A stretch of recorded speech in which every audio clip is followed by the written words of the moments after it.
Ladies and gentlemen, up next, catfight? Michelle versus Kamala. Please welcome host of the Monica Crowley podcast, Monica Crowley. Host of O'Connor Tonight and morning host of WMAL-FM, Larry O'Connor. Senior columnist of townhall.com, Kurt Schlichter. And your moderator, Washington Bureau Chief, Breitbart News Network, Matt Boyle. How about Mark Robinson, huh? Woo! Hi. Hey, everybody. Hey, CPAC.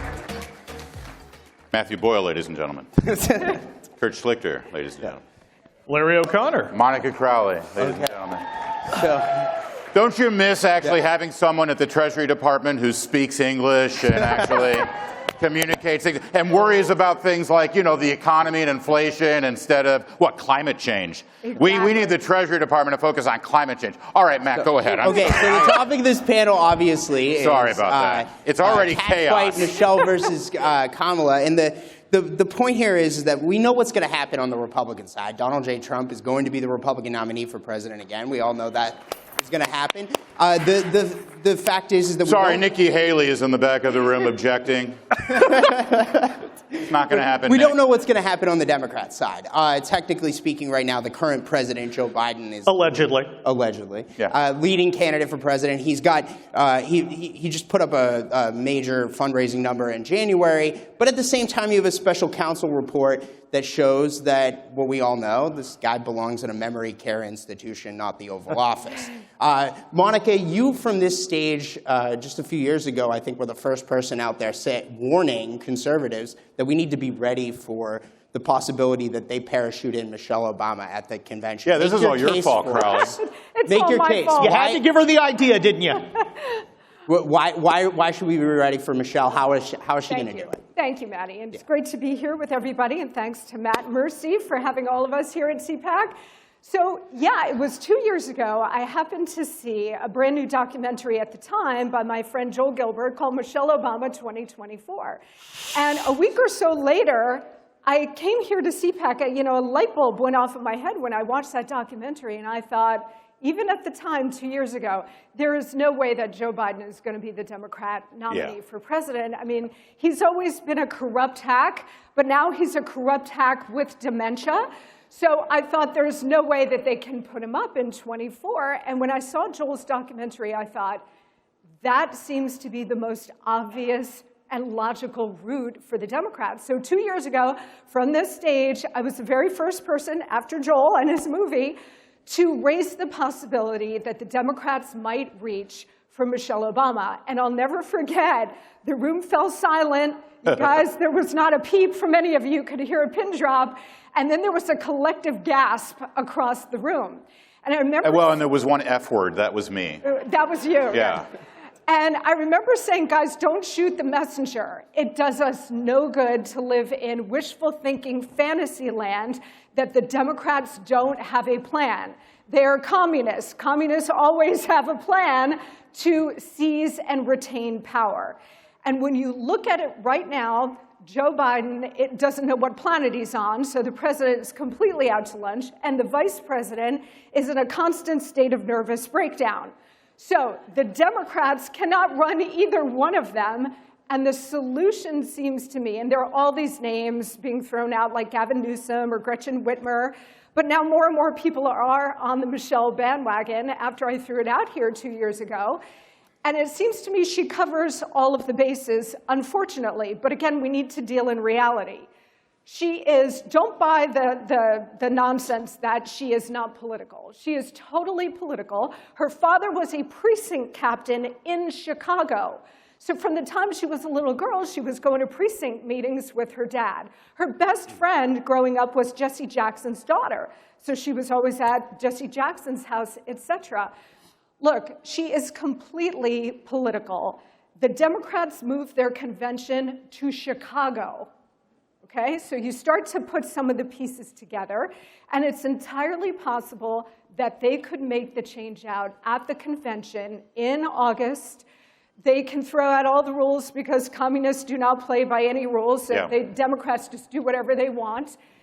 And they could make the switch. And if they do that, then they can position Michelle as the reluctant candidate who really didn't want to do this, but she needs to save her party and her country, so she's been reluctantly recruited. Also, if they wait that long, they can run her as a pristine candidate without getting bruised and bloodied up in any kind of a primary. She only would have to run for 10 weeks to November 5th. And look, I don't know if any of this is going to happen. I know it sounds off the wall, but what we've been through over the last, 8 years, everything has been off the wall. Yeah. So it's possible. I don't know how likely it is, and I hope to God that I'm wrong. So, Kurt, you see things a little differently, if I'm not mistaken? Well, I do, and I have a couple bones to pick. The first is catfight, Kamala versus Michelle. Why are you ruining catfights for us? The second thing is, I'm not convinced Joe Biden's planning on leaving the White House. Of course, I'm not convinced Joe Biden plans anything further than having his daily bowl of mush while watching Murder, She Wrote. Two scoops. Two scoops. His very real doctor wife is not going to leave. The minions, who all have their little power and prestige and sinecures, they're not going to go in. So I think it's going to be very tough to pry that desiccated old husk of a former human being out of the White House. But if they do, look, I don't think Michelle wants to be president. I think she enjoys her life. She's at Martha's Vineyard. She's on the yacht with Leonardo DiCaprio, babysitting his dates. I just don't think she wants to do it. Kamala, on the other hand, really wants to do it. If I were Joe Biden and she brought me the mush, I'd have Commander the dog taste it. What do you say, Larry? Well, first of all, I don't know. I always thought they moved the convention to Chicago because they wanted to send a message to MAGA country. If they can win in Chicago, take that, Jussie Smollett. I think... You all right there? I'm fine. All right. I think this is how I think it's going to play out. I think that obviously if Joe Biden can't actually stand trial, he can't be president of the United States. As soon as they get rid of the messy Democratic process, because they're the Democratic Party, right? They get to the convention. He steps down not just from the ticket, but he steps down from the White House. Kamala Harris then becomes president of the United States and runs as a historic figure, our first woman president. And she's running as an incumbent from the convention for those 10 weeks, and because I don't see how they get rid of her. And you're right, Dr. Jill is going to hang on to the White House with her talons dug deep, but that's why she becomes Secretary of Education. Because, believe it or not, her doctorate is not in heart surgery. She's actually a PhD in education, and she cares very much about the children. So she becomes Secretary of Education. She still gets power. They still get the grift going for the Biden family. And Kamala is President of the United States running as an incumbent against Donald Trump. The mechanics of this are very difficult because, and again, I don't know how realistic any of this is, because they don't just have to get rid of the president, they have to get rid of the vice president as well. She's historically the most unpopular vice president we have ever had. Oh, so come on, she's doing a great job with the board. And they can't really run her. So what's the solution? So again, I don't have the answers of how the Democrats would try to move both of them out. But you've got a couple of really important things going on here. First of all, the most devout Democrat constituency is black women. So if they were to bounce Kamala, that voting bloc would be absolutely enraged. The only way you square that circle is by running another woman of color, and Michelle meets that thing. But the other point about this, and this is a huge tell, guys, imagine if there were all of these whispers about a Republican candidate possibly jumping into the race, right? Somebody as iconic and sort of immune to criticism as Michelle Obama. Every single member of the imperial media would be staked outside their home. You'd have satellite trucks. You'd have people like Matty Boyle running after the candidate with a microphone. Hey, are you going to run? Are you going to run? Not a peep from the imperial media. Nobody has asked Michelle, are you running? Certainly not recently. There's no stakeout at the Obama homes. Not a word. And that is a huge tell, guys. That's a huge tell. She has not denied it, but the imperial media is not after her to answer the question. Can I ask a question? I know it's not really my role here to ask a question, Matt, but you notice how we're all saying they're going to do this and they're going to do that, and they're going to move this person out and they're going to put that. Who's they? Exactly. Who's they? There's no they. Who's actually? Well, is there? I mean, well, there's who's actually there's calling the Barack shots here? but, Who's actually in charge But here? look, I mean, you can imagine Barack Obama trailing Nancy Pelosi and Schumer come into Joe Biden, and he said, "Well, Joe, it's time to go." Joe's an idiot, plus senile, so he's angry, and he's also a narcissist. He knows Barack Obama. Look, Barack Obama is a smart guy. Joe Biden's an idiot, and it always grates on Joe because it's very important for Joe. Well, I have a very high IQ. Of course you do. You know how you can tell the person with a really high IQ? They're constantly telling you they have a really high IQ. If Joe wants to count to his IQ, all he has to do is take off his shoes. No, I mean, if Barack says, well, it's time to go for either Kamala or Michelle, he's just going to say, no, I'm not doing it. Yeah, well. So we were talking about this a little bit backstage. There are divisions between the Bidens and the Obamas. We see them play out a little bit occasionally. Sometimes when you see David Axelrod on CNN for about 11 seconds telling the truth for a little bit about Biden when it's really, really bad. How do we square that circle, Monica? How do you get to a place where the Obamas and the Bidens come back together for this grand reunion where Michelle Obama takes it at the convention? Well, yeah, and that's a great point, but it sort of dovetails with the question you just raised, which is who is they? So obviously what we're living through right now is not the Biden administration. This is Obama 3.0. And they installed Joe Biden in there because they knew he was a senile guy and could be a puppet. And so they're the ones pulling the strings. The left has a whole group of power brokers working in conjunction with the deep state, which is real. So when you say they, there are some really powerful shadowy figures, including Barack and Michelle Obama, who are pulling all of the strings right now.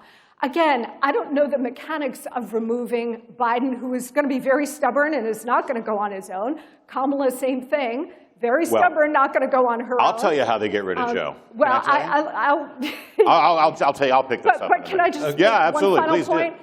The final point, and then you can address some of the mechanics of getting rid of the two of them. Yeah. But if they've got Obama 3.0 right now, they want Obama 4.0 and 5.0. Yeah. And the only way they can really guarantee that is having Michelle in the White House. Because Gavin Newsom, Mrs. Clinton, Gretchen Whitmer, yeah, they'd be on the left and they'd do most of what they wanted in terms of advancing the Great Reset, but they couldn't totally control it the way they can with Biden and the way they could with Michelle. It was Obama who decided it had to be Joe Biden. You'll remember it was during the Democrat primaries in 2020. He won South Carolina, and then Elizabeth Warren wasn't dropping out, Pete Buttigieg wasn't dropping out, Bernie Sanders wasn't dropping out, and Klobuchar, I think, was still in it, if I remember right.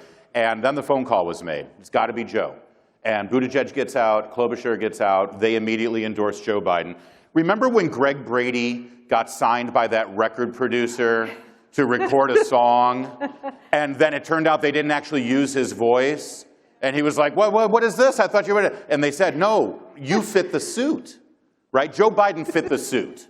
He fit the suit. He was the right guy to run in that position. They could prop him up. How do they get rid of him? Of course he's stubborn. Of course he won't want to leave. So here's how the phone call goes. Or maybe they go into the Oval Office and they say, Joe, the heat is on Hunter, the heat is on your brother, and frankly, the heat is on you. And there's going to be a couple of very powerful Democrats in the House and in the Senate who are going to start publicly saying that this thing smells dirty.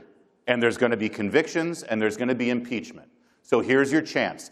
You pardon your brother, you pardon your son, and you get the hell out of here. And that's how they get rid of Joe Biden. You know, that reminds me of President Nixon, who was my first boss in his last years. And it was Barry Goldwater and the Republicans who went to Nixon in, late summer of 1974 and said, you're done. Your support among Republicans in the Senate and the House has collapsed.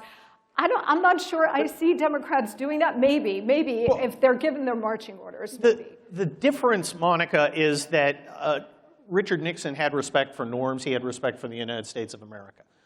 These guys don't. Joe Biden doesn't. Joe Biden is the capo of a criminal organization, the Biden family. He doesn't care about the country. All he cares about is himself. I can see him, the day after his next inauguration, or the day before Donald Trump's inauguration, God willing, him pardoning his brother, his son, and himself. So, I don't think that's going to work because they're never going to jail. And I just don't see him leaving. And remember, the 25th Amendment, that takes Republicans' There's help. an interesting point here that Larry brought up about the history of this and how Joe Biden became the Democrat nominee in 2020. And if you go back even a little bit further than that time frame when the Obamas stepped in and said, all right, it's got to be Joe, in South Carolina, what led up to that was the Jim Clyburn endorsement. That's right. The Clyburn endorsement was contingent upon Joe had to pick a black woman as his vice president. And so when I would hear all these people talking about Gavin Newsom being the candidate in 2024, I'm like, I don't think so. Good luck to the white man that tries to take it away from the black woman, right? Like, well, that's why it's Kamala and Michelle, right? That's the point, is that this is Kamala's show. Well, what about Hillary? I mean, oh my God. I mean, she's still... This is like saying Beetlejuice 3 times. You're going to... Yeah, we should know better than summoning demons. Who here thinks Hillary Clinton would love a chance to get back in it for this race, right? I would love Hillary Clinton to get back in the race. I mean, I think that would be fantastic. Since Bill Clinton was our first black president, that makes her, technically, she would be our first black woman president, right? Yeah. I guess so. Well, And Kamala could be our first black woman president. And Michelle, well... Look, to be clear, guys, to be clear, I want President Trump to run against Joe Biden because he is so vulnerable, right? I don't want any of this to unfold, but again, it does us no good not to be prepared. Yeah. And in fact, well, what does that mean, be prepared? Yeah. So do you think, Michelle, between the two of them, who beats Trump? Well, this is what I said 2 years ago when I first put this out here, that we need to be prepared for the worst case scenario. And Michelle Obama is the worst case scenario because she poses the most threatening challenge to President Trump. Yeah. I had President Trump on my podcast, which everybody here should be listening to if you're not already. Are we supposed to plug our stuff up here? Is that okay? I've been on her podcast. It's wonderful. Yes. Buy my books. Larry, now Larry's going to say, you haven't been on my podcast. I haven't been on Monica's podcast. But I had President Trump on my podcast a couple of months ago, and I asked him straight up. I was like, I know you're assuming at this point you're going to run against Joe Biden, but are you prepared for all contingencies, including running against Mrs. Obama? And there was a pause, and he said, yes, absolutely, we are prepared for all comers, for anybody. And I hope that's true. By the way, President Trump expects that this will happen. Because she is a woman of color. Right. She is considered iconic. She is immune to criticism. Who considers her iconic? I mean, the country considers her iconic. I don't know. I think a lot of frustrated wine women from the suburbs do. But a lot of other people are like... Kind of an important vote these days. We've just been through 4 years of the worst president since James Buchanan. I mean, a guy that Jimmy Carter celebrates because now he's not the worst president of the last century. And I don't know if it's Michelle's for the taking. If she comes out, I think a lot of people are going to be puzzled and go, no, I just don't think. I will say that I don't know if he said who he expects to face, but last time I was with President Trump at Mar-a-Lago in late December, we talked about this, and he is expecting that the Democrats, that Biden will step aside or be pushed aside, and that they'll try at the convention to go with Kamala, and that he thinks that they'll fail to get Kamala the job. So what you're saying is Donald Trump agrees with me. What he's saying is he hangs out with Donald Trump. Yeah, that was subtle, wasn't it? Then the question is who after Kamala, right? Like, and that's kind of what Monica's saying about Michelle Obama. That's but even Michelle if it isn't Michelle Obama, the it could be somebody else, right? Well, we do need to be prepared for it, no matter what happens. Well, we agree that Kamala on the ticket is an absolute disaster for the Democrats. I mean, she makes Joe Biden look like Oppenheimer. I think, without the charm. I think Kamala running as vice president while Joe plays out his feudal term is weak. If she's running as an incumbent president who has just taken over and has enjoyed all the celebration and honeymoon of our historic first black woman president, I think that's a pretty strong thing. I don't think it beats Trump, but I think that that's a strong move. Well, I'd like them to think it's a strong move. Definitely do it. Put Kamala on their place. I saw a story the other day, guys, that they have now decided to put Kamala in charge of fixing the Biden campaign heading into the general election. I think that's a fantastic idea. She's done such a great job with everything else. Fixing magic. Right? Yeah, exactly. What do you guys think? Do you think Kamala can fix the Joe Biden campaign? On the same day that Matt, you and Breitbart were reporting that the Biden campaign wanted to sort of reach for Kamala's advice and have her right the ship. That was the same day that Nikki Haley was up there crying over something, and I was like, not a good day for women. Not a good day for women. Your question, I'm sorry, what was your question? My question is what do you think? I mean, do you think Kamala can fix the Biden campaign? Kamala cannot tie her shoelaces and fix the campaign. She was assigned the border. They stuck her with all of the crap, right? So she's not on the border. She's not doing her job, period, because she's not capable. She has imposter syndrome. And it comes out all the time where she knows she's a fraud. She knows she doesn't belong in this position. So that's why the nervous laughter and the cackling and all of that, because she knows she's not up to the job. Biden does not have imposter syndrome. He doesn't belong there, but he thinks he does, which is the worst kind of arrogance whatsoever. So look, the two of them will be clinging to the White House curtains. They do not want to leave. So the left's power brokers, Barack and Michelle, working in conjunction with the deep state, FBI, CIA, all of the agencies that we know are so deeply corrupt, they will make some sort of move on one or both of them. And the last thing I hope I'm wrong. Another story that we saw recently, too, is that the White House is really hoping that the State of the Union address coming up next week is going to help Joe Biden prove to the nation that the special counsel report that he has memory loss is not true. I mean, what do you guys think? I mean, so he's going to prove he has no memory loss by reading off a screen. Yeah, he has trouble doing that. I mean, that's as insane as saying, you know, Kamala Harris is going to fix the campaign. Kamala Harris is going to fix his campaign the way me and my wife had the vet fix our terrier. He's going to cut the nads off the campaign. That's don't misgender the campaign. I didn't mean to assume the gender of your dog. Or the campaign. Or the campaign. I don't have a good answer for that, but I would like to say, because we keep saying Matt and Breitbart, and I just can't not take this opportunity real fast. It was 15 years ago at CPAC 2010, that my friend and brand new boss, Andrew Breitbart, told me to come here, and this is my 15th time here on this stage. If it weren't for Andrew Breitbart, Kurt Schlichter wouldn't be sitting here. I'd just be a lawyer. Yeah. Matt wouldn't be sitting here. Yeah. And on March 1st, we're going to honor and recognize the 12th anniversary of his untimely passing. So since we're at CPAC, and CPAC is connected so dearly to Andrew Breitbart, if I could just say, God bless you and thank you, Andrew, for everything you've done for us. A true visionary. Sorry, you get the last word. No. Please. I would just echo everything Larry said about Andrew. So Andrew Breitbart was a titan, so we owe a lot. And I think he would have loved He was a man ahead of his time. He would have loved this conversation. Yes, he would have. For sure. That we just had. He would have said, be meaner. It's true. We were way too nice. Yeah, we're very, very polite. Except for that thing I said about Michelle.